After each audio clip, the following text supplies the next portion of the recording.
My name is Tim Warner. I'm proud to be the pastor at Emory Grove United Methodist Church.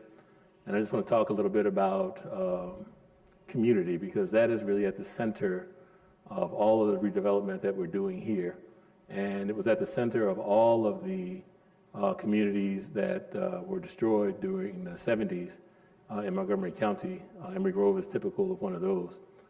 The big deal about Emory Grove is not just that the community used to be here physically and that it is no longer, but the sense of community at Emory Grove also was damaged because of urban renewal.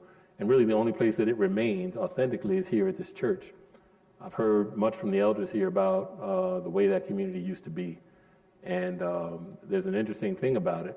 It was a community that was actually quite holy in terms of its worship, in terms of its patterns of honoring God. The creation of this church was one of them.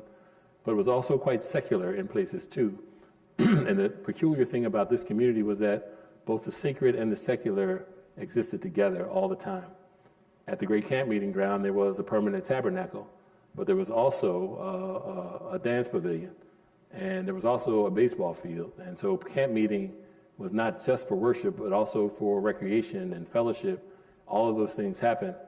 And people often ask, how is it possible that a holy God can handle secular things going on in the community? Dewdrop Inn, for instance, was always very secular. It had some of the most well-known African-American performers come through there to perform all sacred music. And the reality is that everything, because God is the creator of community, everything about community is actually sacred, whether it is aimed towards God or not.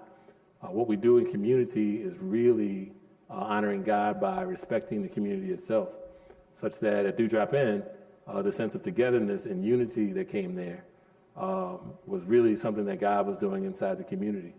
So at Emory Grove, in the community that we're building a community that will also have entertainment facilities as well as places to worship and honor God in public places and in private.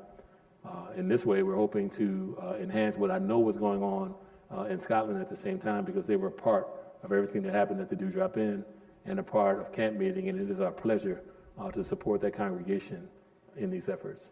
Thank you.